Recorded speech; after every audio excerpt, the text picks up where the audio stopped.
Punchers, welcome to the channel. In this video we're going to learn how to make this cool cat.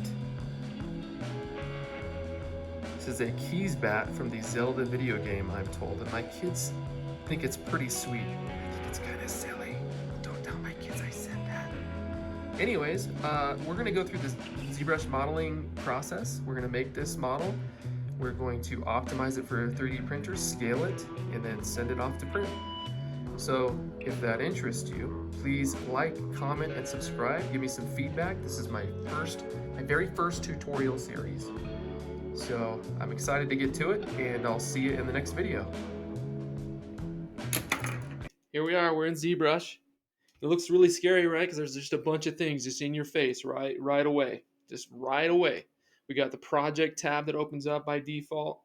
And what this is doing is it's just sort of nudging you along, trying to give you something to start with, because that makes things a little bit easier. So what we're going to do is we're going to come over here. Let me turn on my click thingy so you can see where my cursor's at.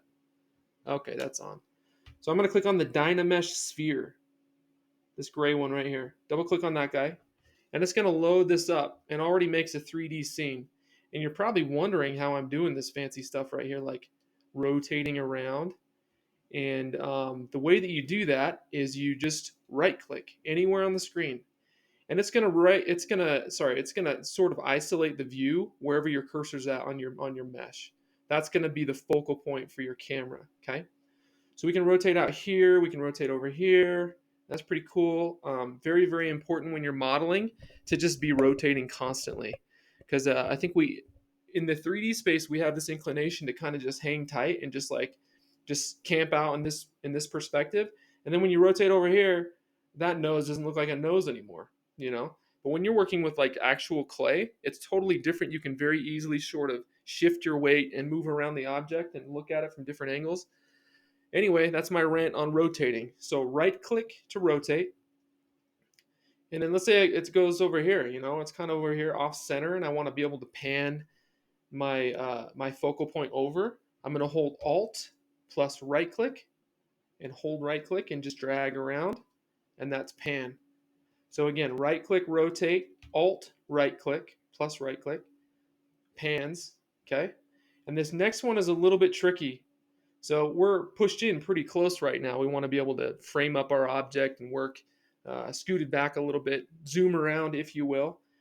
And it's a little bit tricky, but you got to, once you practice it, you keep practicing, you'll get it, and it'll become second nature. But the way to zoom is to Alt plus right click, and then while you're dragging, let go of Alt and continue to drag left or right, and you will zoom. So again, Alt plus right click, start to drag, and then let go of zoom, or let go of Alt and continue dragging. So that's how you zoom, all right?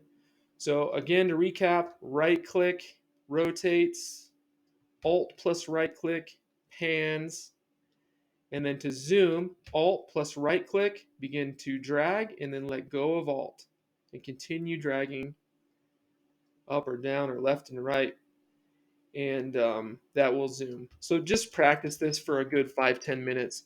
Just get used to that, and just rest assured that if you're not coming from a 3D background, from like film or games or even a CAD program or something like that, this is going to be foreign to everybody, this navigation. For whatever reason, ZBrush likes to mix it up as much as they can. And so just continue to practice navigating around this sphere. Look around, right click, Alt right click, let go of Alt, zoom, and practice moving around. Let's say this is clear over here now, and I don't want to have to just manually pan it. You can either come over here to this frame button right here, and it'll frame it up, or you can just hit F on your keyboard and it'll frame it up. So that's pretty useful too. The other thing to keep in mind too is right now we're in a perspective view, which means we can see a perspective on our grid. Okay, and that's important, because if you're doing symmetrical modeling and you want things to be kind of exact or as close to exact as possible, this can be a problem. Okay, you want to see this in an orthographic view or a flattened out kind of view. And the way to switch between those views is you just either come over here to this dynamic perspective distortion button thing, click that, and you can see the change in your grid, right?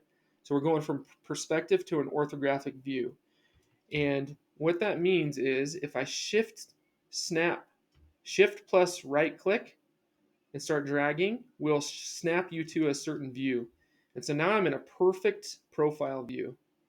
Okay, and if we're trying to match the exact proportions on our concept art, this is super handy. Okay, so don't forget this. I like to switch between them frequently just so I see how things look in perspective. Everything looks better in perspective, and anytime you can make your stuff looks better is good. So, all right, so that's basically the very basics of navigation. Now, if you want to, you can actually click this guy's head up here too, and that'll snap, click and drag, and that'll snap to different views as well. So you can use him up there too. I almost never use this guy though. And then this over here, this is just to give you a nice view of your profile, and you can drag this big or small. And it's really handy if you got like the profile of a head or something like that. And sometimes it's just really nice.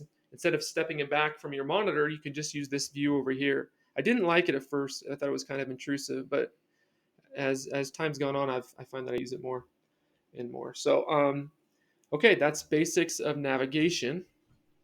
Just pulling up my agenda over here. So the next thing we're going to talk about is, let's go over some of the basic UI elements. I know this is very boring looking right now, but we'll make it cool here in just a bit.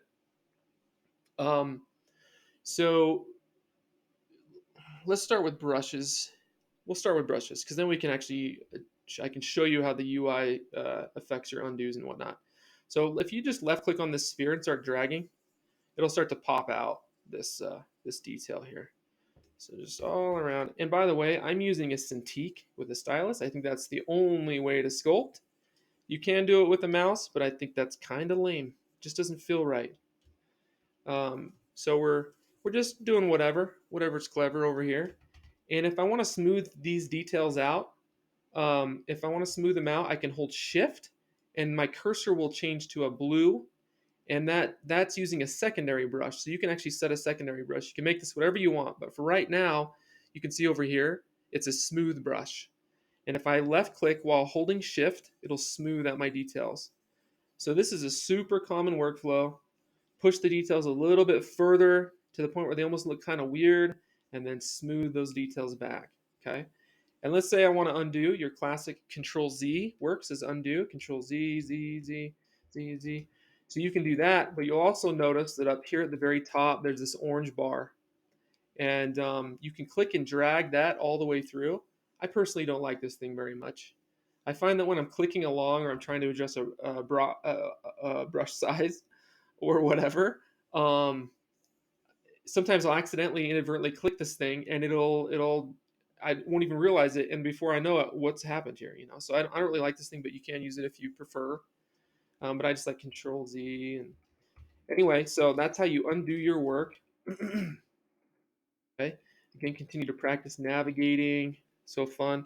The other parts of the UI are, if you come up over here, we have like a traditional transform gizmo for you classic 3D artists that Zbrush has added, which is awesome. And so if you click move, it'll appear in in the center of your mesh, and you can click these arrows, and I can move it wherever I want in space.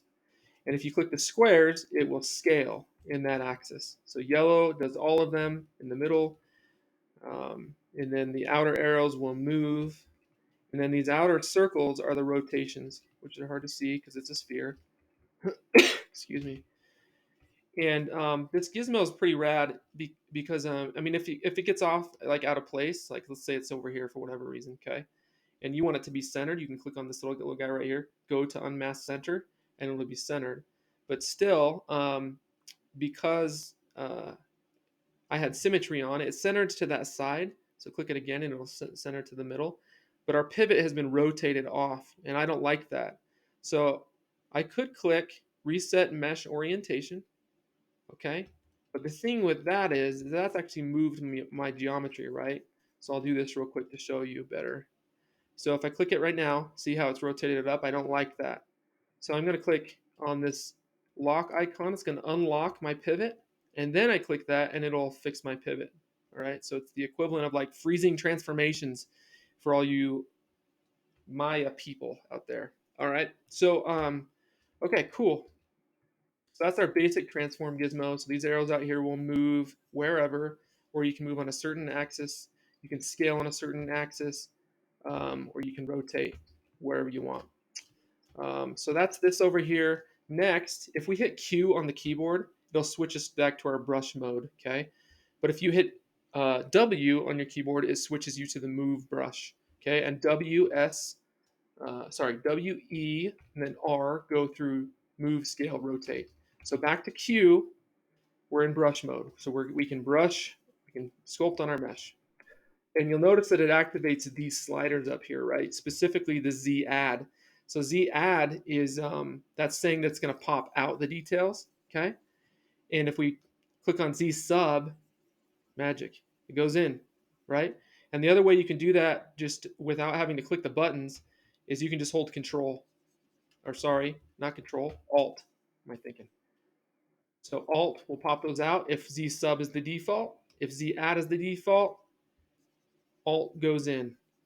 So you'll use that quite a bit, all right? The other thing you'll use is the intensity, which is kind of self-explanatory. It's going to pop that out a lot more intensely, okay?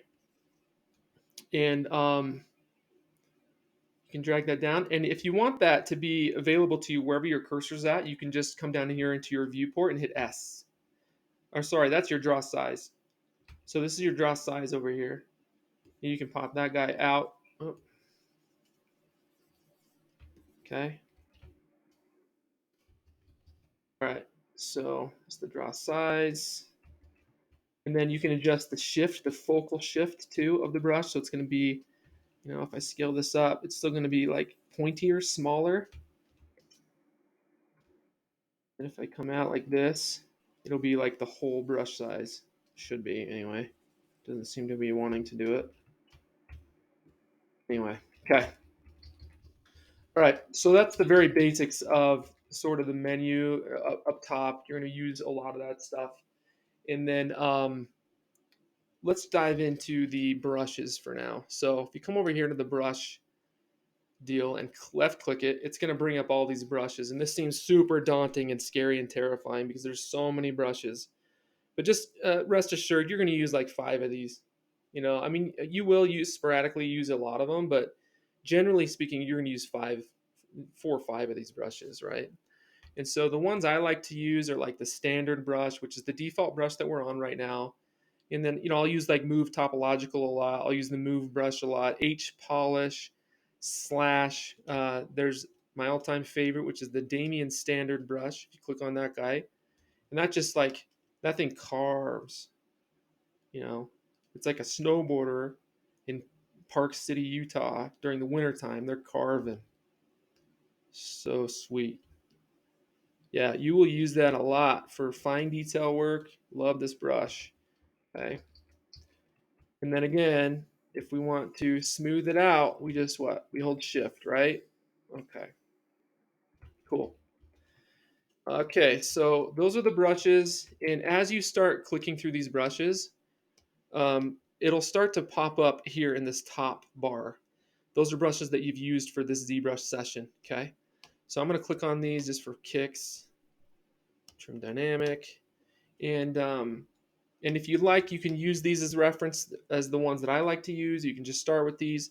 And you can also set these as a hotkey to somewhere on your keyboard. Like I like to set 1 through 9 as these hotkeys for these brushes. And the way that you do that is with this, if you come over here to the brush menu up here, this is essentially the same thing we were just seeing, only it has all of these abilities to edit your brushes however you want. And if you click on this little guy over here, it'll dock it on the side right there, which is what we want for now.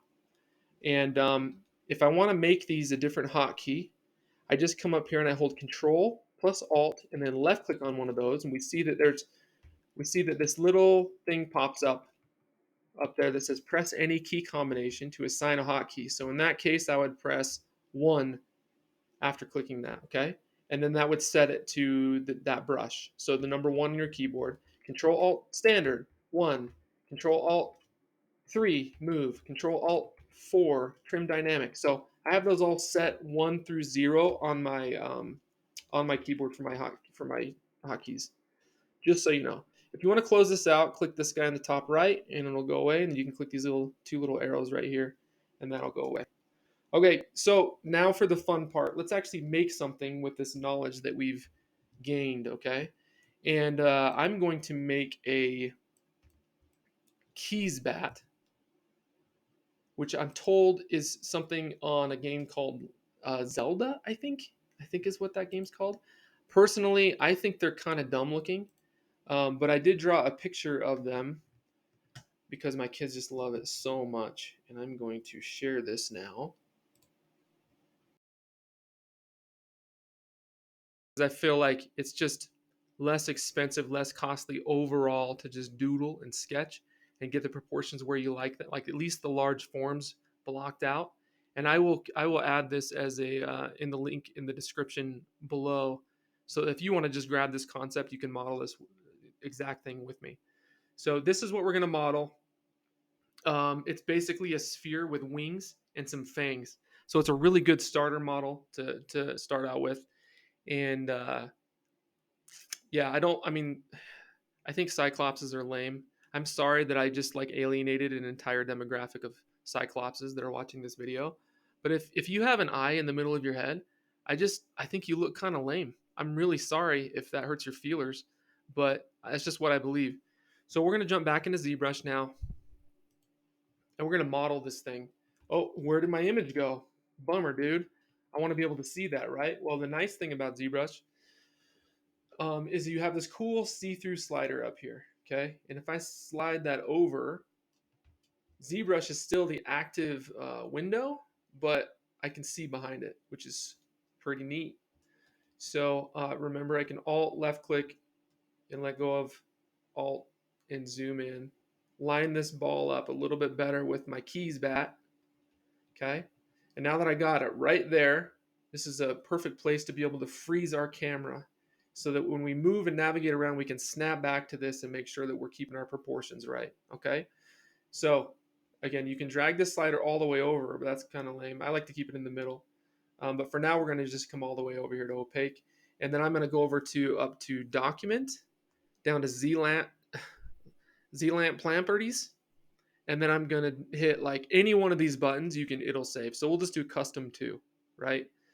And if I drag the slider back over like this, and then I get the sphere way over here, oh crap, it's out of place. Now I can't see what my proportions are doing. You can come back over to document, and then click on lamp properties, and click on custom 2, and it'll snap it right back for you. So cool, that's awesome. That's exactly what we want. Now let's start like actually doing some modeling. I mean, we're 45 minutes into this, and we haven't even really done any modeling, which is sad. So let's choose a brush that we can use. And again, I'm gonna go back to fully opaque.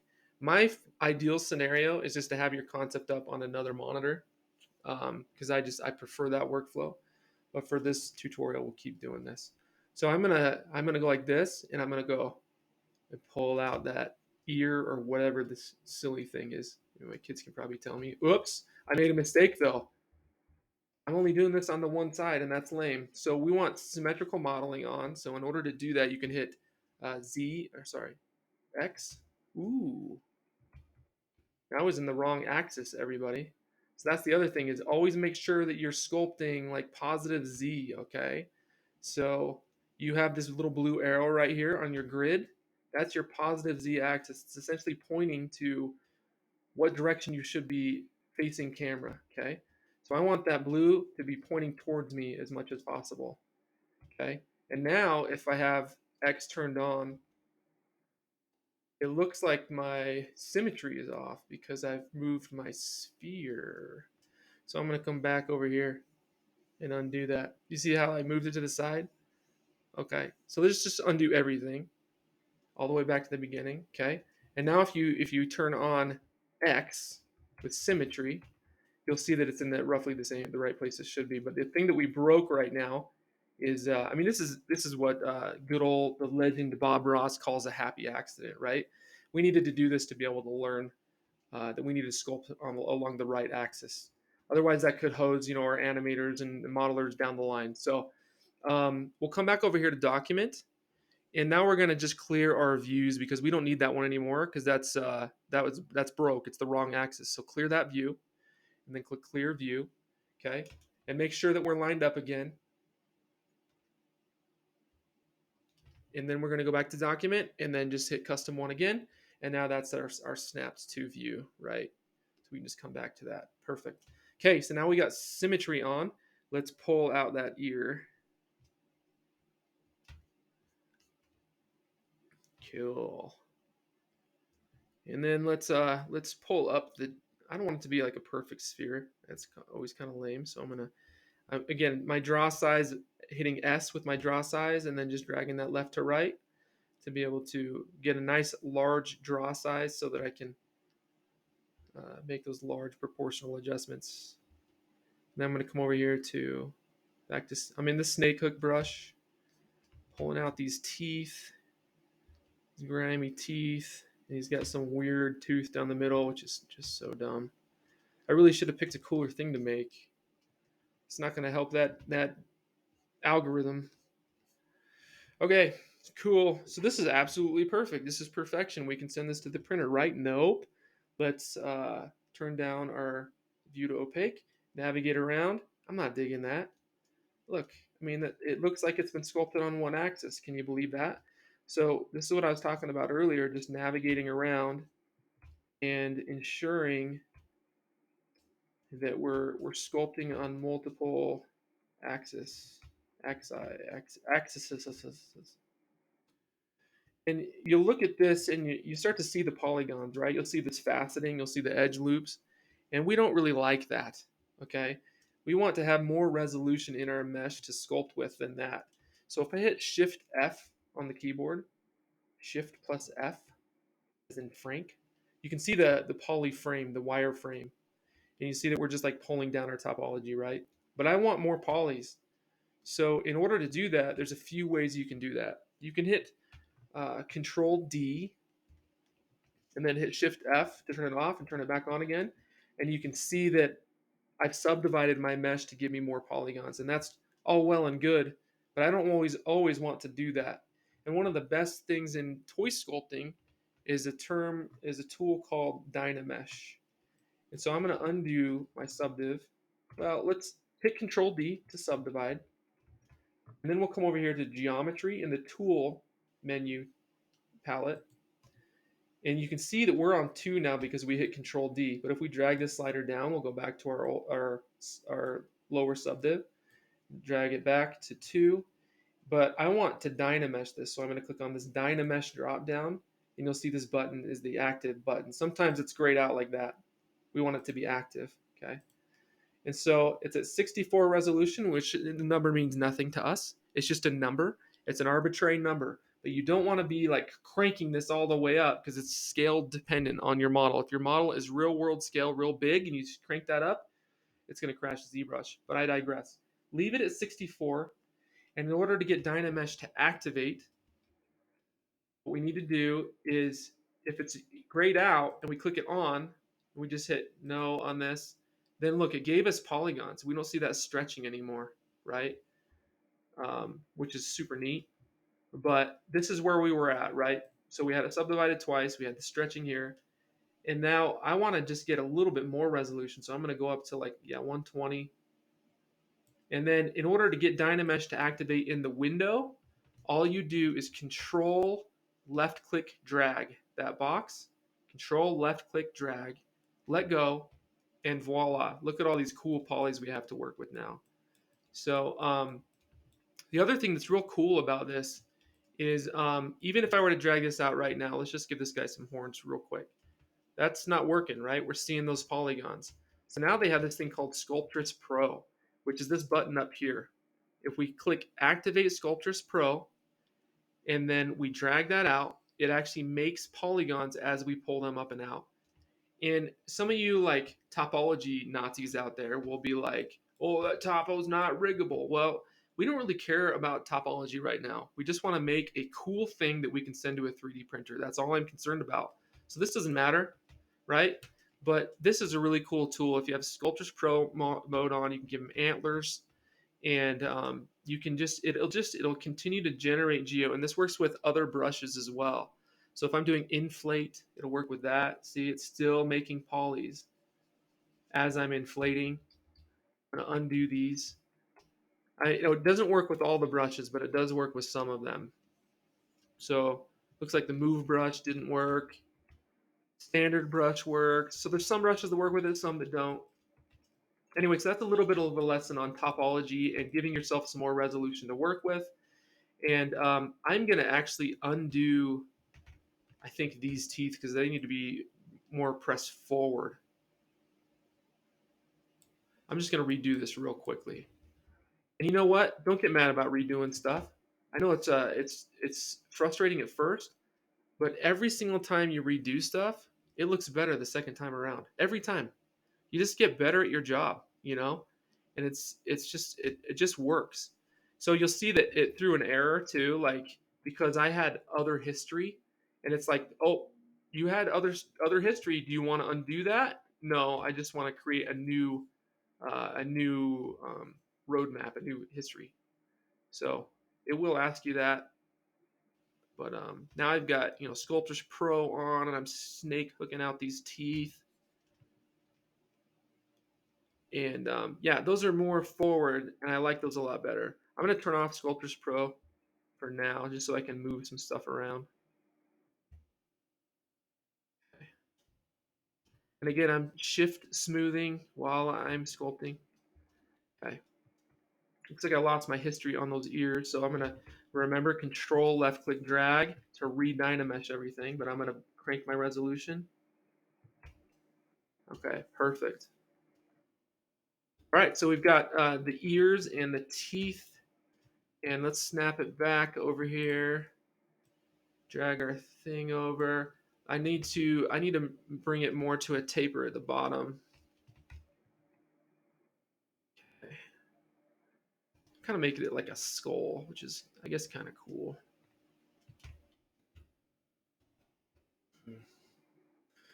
Okay, so now I'm going to sculpt the eye. Oops. Document snap. See through a little bit. I'm going to choose a different brush though. I'm going to go over to clay buildup, which is the top menu right here. Love this brush. This brush is bussin', as the kids say. I'm way too old to be talking like that. Let's turn off the polyframe. Shift F. I tend to use polyframe on a lot. I don't know why. So I'm just gonna eyeball some of this. I don't need to be perfect with following the. Okay, and we're seeing those polygons again. So let's re-Dynamesh. Give us some more resolution. I'm actually gonna drag the slider even further to like 224. There we go. Okay. Oops.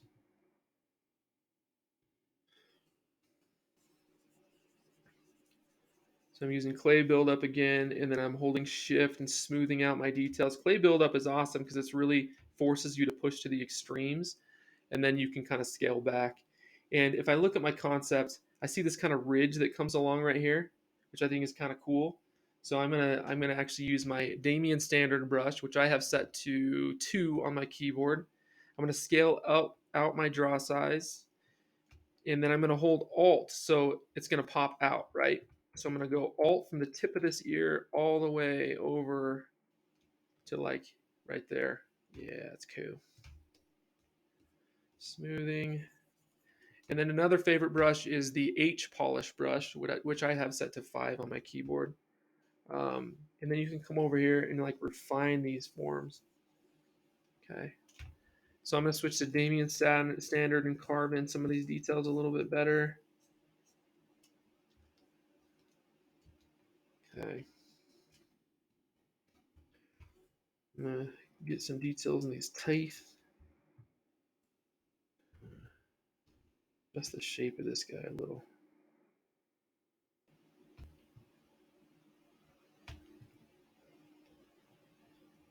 Yeah. Scroll up my resolution a little bit more. Control left click drag. Sweet. Oops. Damien standard. Carving that eyeball a little bit, smooth out some of the faceting that we're seeing from the polygons, and then carve in this lower eyelid a little bit. Cool, cool, cool. Get some details in these ears. I don't know if they're supposed to be like horns. I couldn't really find a good enough concept to know what these. I'm gonna say that they're supposed to be like ears. So I'm gonna push these in a little bit more. So remember to just push the extremes and then smooth back. It's a good workflow. Get used to.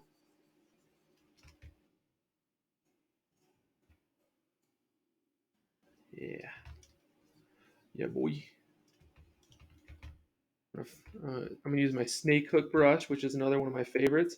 I'm gonna push these in because our ears are pretty flat, right? There's uniform thickness in our ears for the most part. It does get a little cartilage heavy in some places, but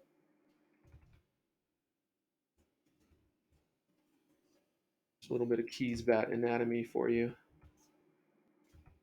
Control, left click drag, Dynamesh whenever I see that stretchiness. Okay. All right, this is getting in a good spot for now. Hey, so this is good for the body, I think. Actually, let's sculpt this, the iris. Switch to the Damien standard.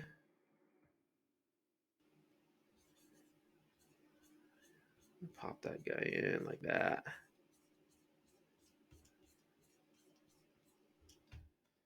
And draw size down, smooth.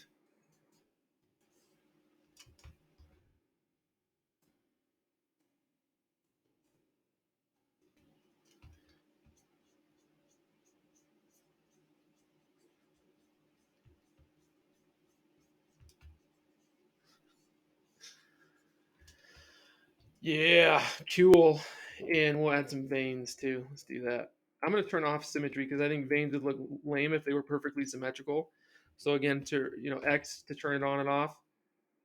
I want to draw some of those in. These are always fun to do with, especially with the stylus. If you have a Cintiq or even a Wacom tablet, Wacom, however you pronounce it, however you cool kids pronounce it these days. So some veins in there. Ooh, he's not happy. He needs some Visine.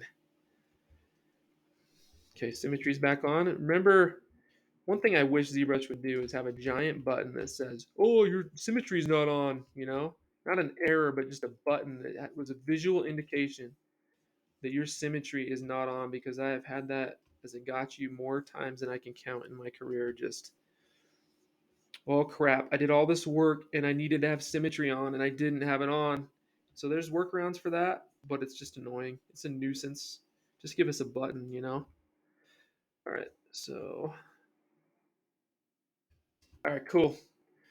So this is pretty good for now for the body, and we're gonna come back and refine this later. But let's in the next video, let's dive into the wings and how to get those going. I'm gonna use a little bit different strategy than just full on sculpting strategy. Move more into like kind of a polygonal workflow. Anyways, please like, subscribe, and comment, as that keeps me happy. And also, I'm new to this teaching thing, so I'm looking for feedback.